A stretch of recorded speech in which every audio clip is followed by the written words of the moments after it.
Hey there. Ever stop and wonder why some of your friendships feel like they're carved out of stone, built to last forever, while others kind of feel like a house of cards, ready to tumble at any moment? Well, today we're going to dig into a really powerful idea that the best, strongest friendships don't just happen by accident. They're built, they're architected. I mean, we've all felt it, right? You've got this awesome connection with someone, you're always laughing, sharing stuff, and then, I don't know, it just fades. The calls get less frequent, the texts slow down, you just sort of drift apart. It can feel really random, and honestly, it can kind of hurt. But what if it's not random at all? What if there's a hidden blueprint to friendship that we can actually learn to see? And that right there, that's the big idea we're diving into. The most meaningful, the most enduring friendships, the ones that really stick around, they aren't just some happy accident or a stroke of luck. They are built intentionally, piece by piece, just like a well-made house. So to really get this, we're going to need that blueprint. We're going to break down all the essential parts that take someone from just a casual acquaintance to a true lifelong friend. And the best part? We'll see how you can become the architect of your own social world. Okay, so first things first, every single strong structure has to start with a solid foundation, right? You can't build a skyscraper on sand, and you absolutely cannot build a lasting friendship on flimsy ground.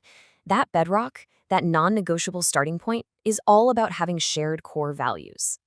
And you know, it is so easy to confuse shared fun with a real foundation. Grabbing tacos, going to concerts, having those inside jokes, all that stuff is great, but it's more like the decor. The real structure, the concrete that holds you two together when life gets messy, is built on things like honesty, kindness, or ambition. Think of it like this. Laughter is the music playing inside the house, but it's not the foundation holding it up. It's that deeper alignment on what actually matters. How you see the world, how you treat other people, that's what gives a friendship its strength to last for the long haul. So, once that foundation of shared values is set and solid, it's time to build the framework. These are the walls and the beams that create a safe, secure space. And they're built from two key materials: genuine support and total authenticity. So let's talk about support. A great friend is not your competitor. They are your biggest cheerleader. They're genuinely excited about your goals. They celebrate your wins like they're their own. And yeah, they might challenge you, but it's always, always to build you up, never to tear you down. That is a strong wall in any relationship. And here is the other critical beam holding the whole thing up: authenticity. A friendship where you feel like you have to put on a show, it's exhausting and it's hollow. A truly strong friendship has to be a place where you can just take off the mask and be 100% yourself. All the quirks, all the flaws, everything. Which brings us to a huge structural warning sign, a big one. If you see this in a friendship, you really need to pay attention. This is the ultimate test right here.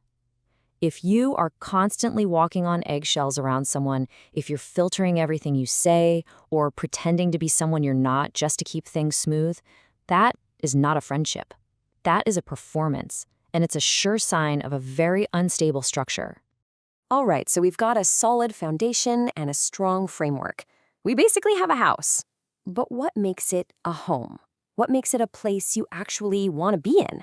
Well, that comes down to two final things: consistency and peace. Now, consistency is a word that gets misunderstood. It's not about talking every single day. It's about reliability. It's that trust you feel when someone's actions actually line up with their words over and over again. It's knowing deep down that you can count on them. And that's the real measure, isn't it? Anyone can be your friend when things are easy and fun. But the consistent friends, the real ones, are the people who show up when life gets hard, when it's super inconvenient, and when you have absolutely nothing to offer them in return. Their presence just doesn't waver. And this last piece is all about the feeling of being in that home. Some friendships are just constant drama, right? Their energy sinks. They leave you feeling totally drained. But a healthy friendship, a true home, brings a sense of peace.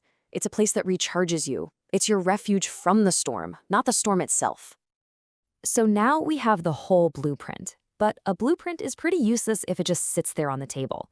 It's time to put on the hard hat, because now we shift from just understanding the architecture to actively becoming the architect of your social world. It really boils down to these three simple steps. First, check the foundation for those shared values. Then, inspect the framework. Is there genuine support? Can you be authentic? And finally, ask yourself honestly, does this friendship feel like a peaceful, consistent home? This is your toolkit for building better connections. Look, if there's one thing to take away from all this, it's this. You are not just a passive observer in your own social life. You absolutely have the power to choose who you build with, to reinforce the friendships that matter, and to consciously design a social world that really supports and fulfills you. So, as we wrap up, I'm going to leave you with this question. Just think about the friendships in your life right now. Using this blueprint, which one, just one, might be worth taking a closer look at? Maybe it's to reinforce an already amazing connection, or maybe it's to recognize a faulty foundation. Either way, it's a powerful place to start.